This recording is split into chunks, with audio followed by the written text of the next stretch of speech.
Topic po natin tungkol sa high blood pressure at paano ibababa yung blood pressure kahit hindi umiinom ng gamot.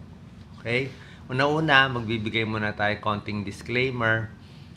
Siyempre, pag yung blood pressure nyo sobra taas, let's say talagang severe, 180, 100, kailangan nyo na ng gamot. Kung talagang may komplikasyon na, may sakit na sa puso, heart failure, o merong komplikasyon na, malamang kailangan nyo na ng gamot. Pero kung ang high blood nyo ay nag-uumpisa pa lang, mild lang, hindi naman ganun kataas. Palagay natin 140/90 o lampas lang konti, wala kang sintomas, pwede natin itry itong 14 home remedies at malay natin baka makuha na dito sa 14 home remedies. Mabawasan yung gamot nyo at least o baka later on matanggal pa yung gamot. Depende po. Okay? Merong bagong datos ngayon. Actually, mga new data papakita ko sa inyo. Dati, ang may high blood sa Pilipinas, 25%. Isa sa 4. Pero ngayon, base sa bagong pag-aaral, umabot na ng 37%. Sumobra pa dami. Mas dumami pa yung high blood from 25 to 37%. At konti lang ang blood pressure na controlled. Kasi nga, wala rin naman makuhang libreng check-up, wala rin makuhang libreng maintenance na medicine, di lahat nakakakuha, kaya hindi makontrol ang blood pressure. So, pag hindi na rin makabili ng maintenance medicine, kahit mura itong mga maintenance natin, try nyo tong 14 home remedies. Okay? Number 1 out of 14, kailangan maglakad-lakad kahit 30 minutes every day. Minimum yan. 30 minutes every day ang paglalakad, pwedeng bumaba ang blood pressure mo.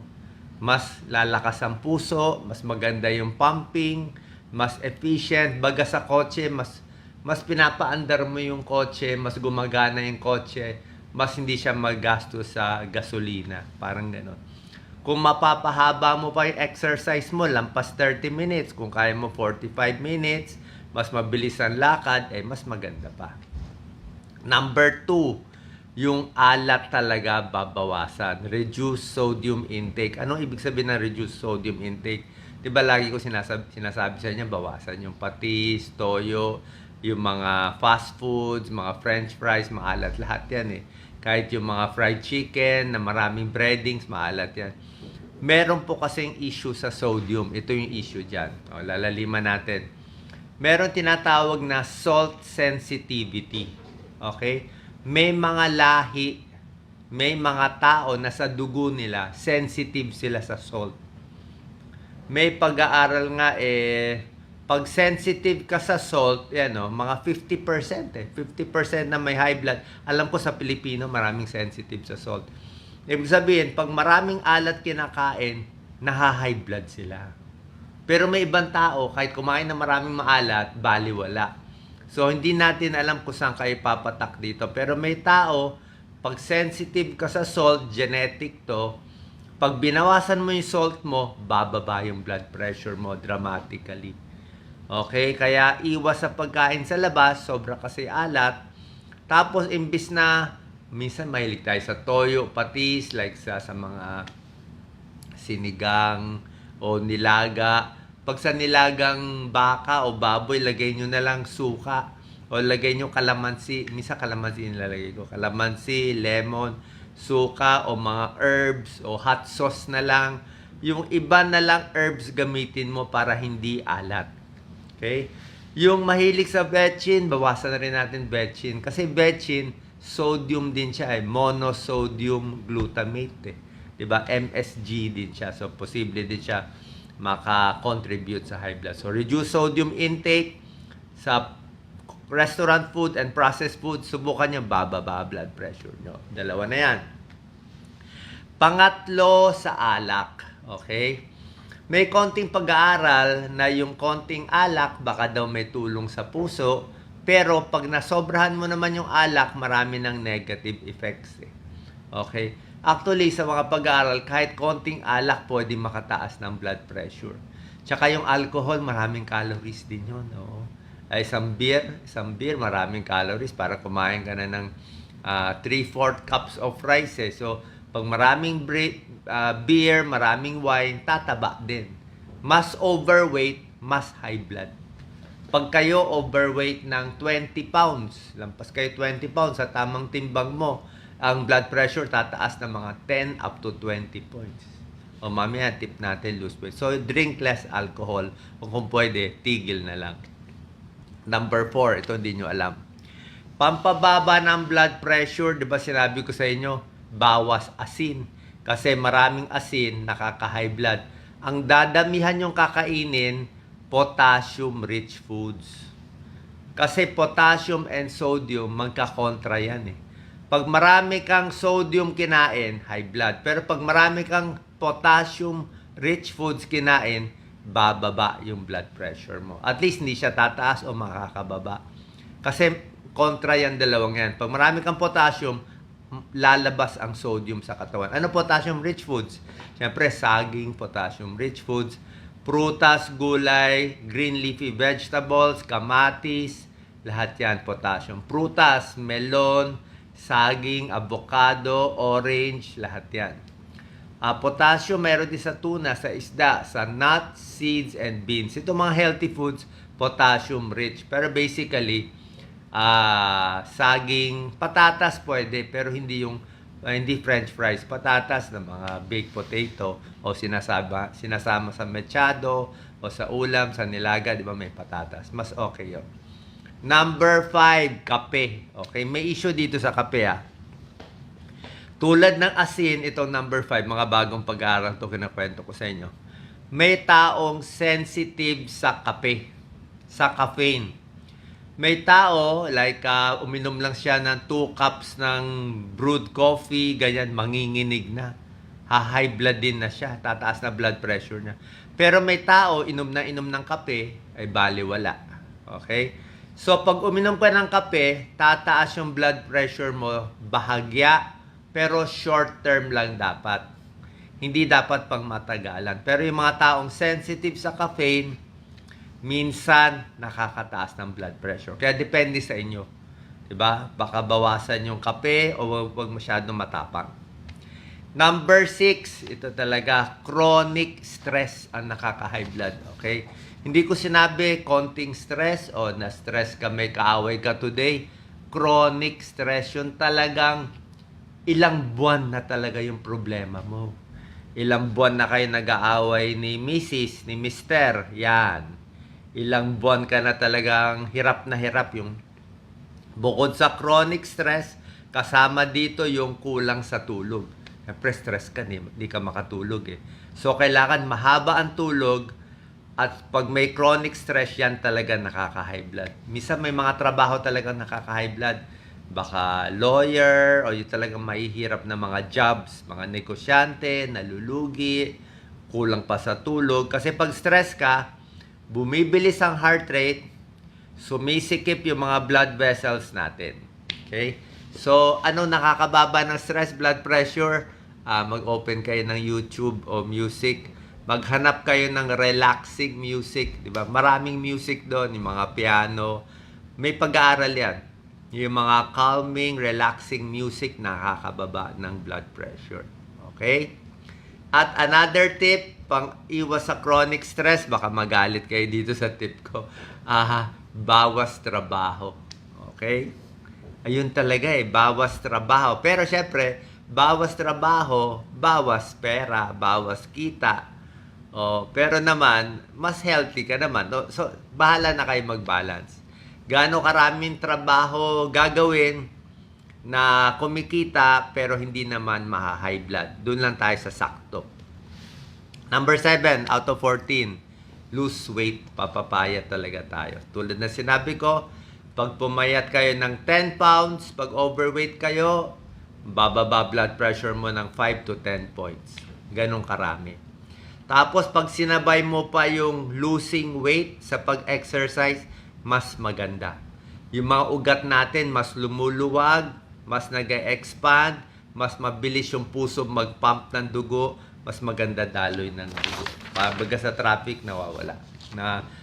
Gumaganda daloy ng traffic sa katawan. Number 8, ito, sigarilyo. Sigarilyo talaga, stop smoking.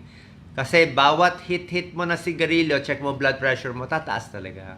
Diba? I mean, kailangan pa ba explain to? Nakakasira ng ugat, nakakos ng heart attack, heart disease, cancer, tsaka high blood. Kasama to. Kaya nga pa nagpapacheck kayo ng BP, dapat hindi kayo nanigarilyo, hindi uminom ng kape. Kasi pag pumunta kayo sa, mag-abroad kayo, papacheck kayo ng BP, sigarilyo, kape, iwas muna, kundi mataas makukuha ng blood pressure. Number 9, ito, bagong pag-aaral. Matatamis na pagkain at mga carbohydrates. Nakaka-high blood na rin daw. Bago to. Diba dati alam natin, asin lang masama. Ngayon, pati mga matatamis. Soft drinks, iced tea, sugar, beverages, kahit mga fruit juice. Fruit juice na hindi prutas, prutas maganda, pero yung mga juice lang na matatamis, nakita nila naha-high blood ang kabataan. Yung mga teenagers, sila naha-high blood sa pagkain at pag-inom ng matatamis. Donut, lahat ng mga cream, sugar at refined carbohydrates, kanin, white bread. Nakita nila pag white bread parang mas nakakataba. Pero pag wheat bread, a little better. Carbohydrates din. Mas maraming kanin, mas konting ulam, mas naha-high blood. Kaya pag binawasan mo yung kanin, mas maraming ulam, mas maganda rin daw. Okay? Siguro overweight eh. Siyempre, high sugar, mas tataba ka, tataas ang blood pressure. Number 10. Ito medyo mahal tong number 10 eh. Pero ito kasi may pag-aaral talaga. Lahat ng berries. Kaya kung meron kayo sa abroad ng berries o sa Pilipinas, sa Baguio, strawberry. Strawberry, very healthy. Sa abroad, kung mga overseas workers natin, makakuha kayo ng blueberry, cranberry. Yan talaga yung mga high antioxidant. Sa lahat ng prutas, baka sila yung talagang top of the line eh. Kasi itong mga berries na to, strawberry and the rest, sobra daming polyphenols, maganda sa puso, mababawasan ng stroke, heart attack, diabetes, malaking tulong talaga. Kahit high blood, nababawasan din yung high blood dito. Number 11. Ano nakaka-high blood? Mental health natin. Yan, nakaka-high blood. 'Di ba? Anong mental health? Dapat mas nagdarasal, mas nagdi-deep breathing, mas kalmado, mas meditation. Ito may pag-aaral to May pag-aaral yung deep breathing technique, yung tinuturo ko sa inyo. Hahawakan ng tiyan, lagay yung kamay sa tiyan.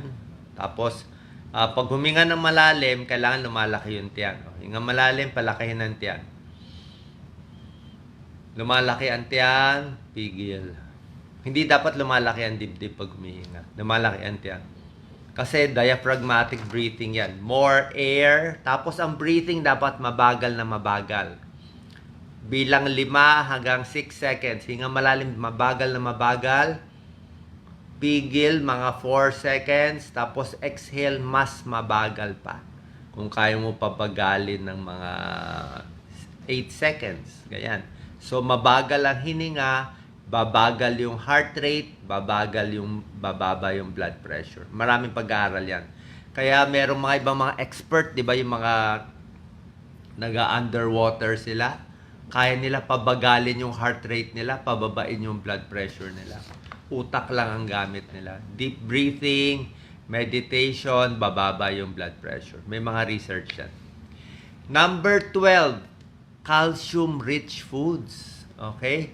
Bukod sa potassium-rich foods, yung mga may calcium maganda rin. Kasi may pag-aaral na, hindi pa naman ganun ka-clear to, pero yung mga low calcium, mababa sa calcium, mas na high blood. So, ano mga calcium-rich foods? Siyempre, may mga isda na may calcium, low-fat milk, yogurt, tokwa, sardinas. May mga gulay din, mga green leafy vegetables, may calcium, di ba? So, ito mga calcium-rich foods, pwede. Calcium supplement, pwede naman. Okay? Pwede naman. Kaya lang yung calcium supplement, may pros and cons eh. Siguro, ako, uminom ako ng calcium supplement, pero hindi everyday. Siguro mga twice a week, 3 times a week. Kasi may pag-aaral din, pag supplement na baka masyadong high dose, baka lang daw may side effect. So, nagiinom ako pa konti-konti lang. Pero sa babae, parang kailangan ng calcium, di ba, sa buto. Pag tumatanda, kailangan. Kaya calcium-rich foods, low-fat milk, pwede yan. Or mga yogurt, pwede rin yan. Or tofu. Number 13, bawang. Di ba? Oh, nalagay ko ba sa huli yung bawang? Bawang, di ba? Pwedeng konting luto ng bawang, pwede makatulong konti sa blood pressure. Pero konti lang nabababa ng bawang eh. Sa pag-aaral, parang 3 points lang eh. 3 to 4 lang. So, pag blood pressure mo, 160/100, bababa ka ng 3. Konti lang. 156. Pero ang pagkaing maraming bawang, okay naman. Konting luto lang para hindi mawala yung benefit. Pero syempre, ingat din sa tiyan. Maraming bawang masakit sa tiyan. So, bawang, good for cholesterol, good for the blood pressure. Sama ko na rin dito sa number 13, mga fish oil supplement. Pwede kumain ng isda. Isda, maganda sa puso. Pero yung mga fish oil supplement, pareho din yun. Okay, maraming pag-aaral yan, omega-3 fatty acids. Maganda sa puso, para regular antibok, kasi isda pa rin naman yan. Gusto mo, isda mismo, pwede rin. And number 14, ito pinakamaganda, combination ng lahat. Diba? Ito yung pag kinombine mo lahat, pinakamaganda. I-lifestyle change mo na, may exercise ka na, diba? Bawas ka pa stress, bawas alat ka pa, di ka pa naninigarilyo, okay pa mental health mo, hindi ka na stress, maganda tulog mo, diba? Timbang mo mababa. Pag kinombine mo, pwede talaga bumaba ang blood pressure. Basically, yung more kain talaga sa bahay. Less kain sa labas. Kasi pag restaurant food talaga, medyo talaga. Maalat talaga gawa nila. Super alat. Mga noodles, mga iba pa maalat. And sama ko na rin sa number 14, merong konting pag-aaral uminom ng maraming tubig. 8 to 10 glasses of water. Sabi mo, Doc, anong connection ng tubig sa high blood? Actually, dapat walang connection pero may konting pag-aaral na ngayon lumalabas. Pag dehydrated ka, parang mas hirap yung katawan. Pag dehydrated, mas hirap yung puso, mas hirap siya mag-pump, mas nag-heart failure. So, pag kompleto ka sa tubig, mas kalmado din yung puso. Ito, may konting pag-aaral. Drink more water, additional 2 glasses of water per day, bumababa ang systolic blood pressure. Okay? So, sana po nakatulong to. Pag ginawa nyo na to, pag may maintenance kayo, ginawa nyo to bumaba, titingnan natin, baka mababa nyo konti yung maintenance nyo. Pero kung masyado mataas ang blood pressure, tuloy nyo lang yung maintenance nyo. Wala naman masama, di ba? Kung talagang di kayo makaiwas sa pagkain sa labas, hirap magpapayat, nagkakaedad na, pwede na. Pero sa mga nag-uumpisa pa lang, sobra daming Pilipino may high blood, 37%.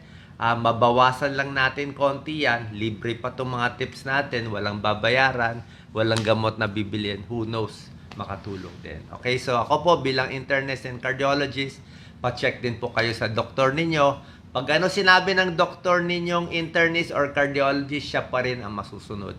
Ito mga tips ko lang naman ay dagdag tulong para mas hindi mahirapan yung doktor nyo makontrol ang iyong blood pressure. Salamat po. Share po natin sa ating kababayan.